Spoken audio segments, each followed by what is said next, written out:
AP, తెలంగాణలో ఈ physics వాళ్ళ గానీ, రెజొనెన్స్ గానీ, లేకపోతే అలెన్ గానీ, సో ఇక్కడ మనం చూసుకుంటే 2026లో వీళ్ళు ఎంతవరకు సక్సెస్ అయ్యారు, ఎలాంటి ర్యాంక్స్ వచ్చాయి, ఎన్ని ర్యాంక్స్ వచ్చాయి మనం ఒకసారి గమనిస్తే పీడబ్ల్యూ 11 అఫీషియల్ సోర్సెస్ నుంచి 11 ర్యాంక్స్ అంటే 11 మందికి 99% వచ్చింది. 99 అబోవ్. అలెన్ చూసుకుంటే అప్రాక్సిమేట్లీ 20. రెజొనెన్స్ చూసుకుంటే రెజొనెన్స్ కూడా అరౌండ్ 50 to 60 మెంబర్స్ ఏమో వచ్చాయని వాళ్ళు చెప్పుకుంటూ ఉన్నారు.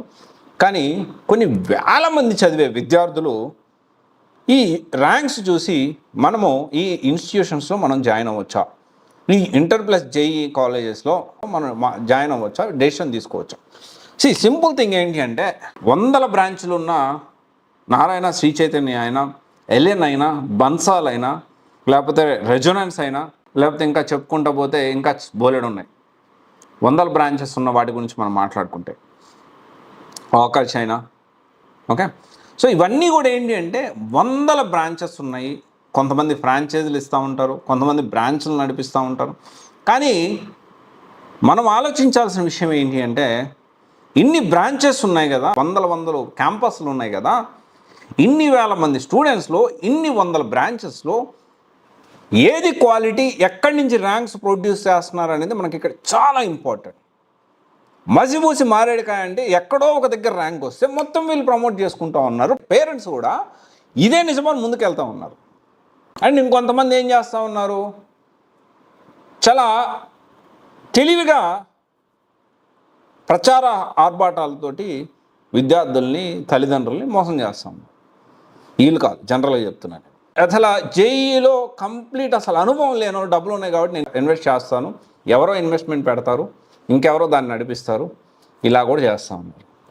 ఒక్కసారి డబ్బులు కట్టిన తర్వాత రిఫండ్ ఇవ్వకుండా సతాయిస్తున్నారు. తల్లిదండ్రుల యొక్క కష్టాన్ని దోచుకుంటున్నారు.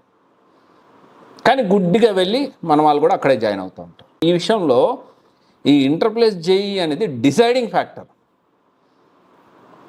మనం మాట్లాడుతూ ఎల్ఎన్ 40 ర్యాంకులు వచ్చాయని మాట్లాడుతూ ఒక హడావుడిగా ఒక సెటరికల్ వీడియో చేశాడు. కానీ ఏ బ్రాంచ్లో వచ్చినాయి అనేది చెప్పలేదు. చెప్పారా?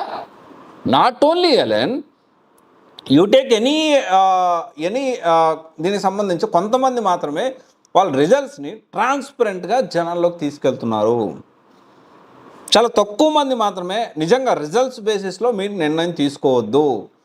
ప్రతి ఒక్కరికి ఐఐటి, ఎన్ఐటిలో సీట్స్ వస్తాయని అనుకోవడం కరెక్ట్ కాదు. ప్రయత్నం చేయడంలో తప్పు లేదు. కానీ దానితో పాటు ఒక పిల్లవాడు మానసిక మెంటల్ స్ట్రెస్కి గురవ్వకుండా ఎలాంటి స్ట్రెస్ ఫ్రీ ఎడ్యుకేషన్ ఉందా, ఆహ్లాదకరంగా పిల్లవాడు వెళ్తున్నాడా లేదా, దీంతోపాటు మల్టిపుల్ ఆప్షన్స్ ఉన్నాయి.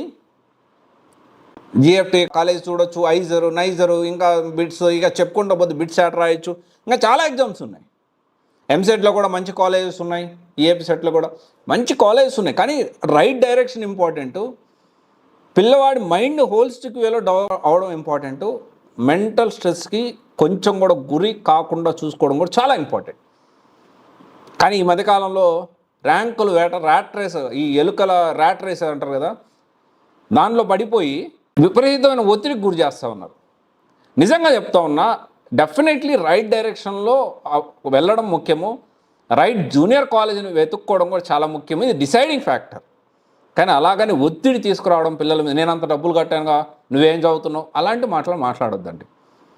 ఓకే, సో ఇవన్నీ చూసుకొని మంచి కాలేజ్ చూసుకొని జాయిన్ అవ్వండి. నా ఒపీనియన్ అయితే ర్యాంక్స్ని చూసి ఒక కాలేజ్ని సెలెక్ట్ చేసుకునే దానికంటే కూడా అక్కడ వాతావరణం ఎలా ఉంది, అక్కడ టీచర్స్ ఎలా టీచ్ చేస్తున్నారు, ఫ్రెండ్లీ వాతావరణం ఉందా లేదా, ఆహ్లాదకరంగా ఉందా లేదా, పర్సనల్ కేర్ ఉందా లేదా, పిల్లవాడు లో ఫీల్ అయినప్పుడు, ఎందుకంటే తల్లిదండ్రులను వదిలిపెట్టి వాళ్ళ దగ్గర ఉన్నప్పుడు ఆప్యాయంగా వాళ్ళు చూసుకుంటున్నారా లేదా, ఇవన్నీ కూడా మనం కన్సిడర్ చేసుకోవాలి. మంచి ఒకవేళ హాస్టల్ అయితే మంచి ఫుడ్ మనం పెట్టిస్తున్నామా లేదా, ఇవన్నీ చూసుకోవాల్సిన అవసరం ఎంతైనా ఉంది. ఓకే, ఇది ఒకసారి ఆలోచించండి. Thank you. This is Raj signing off.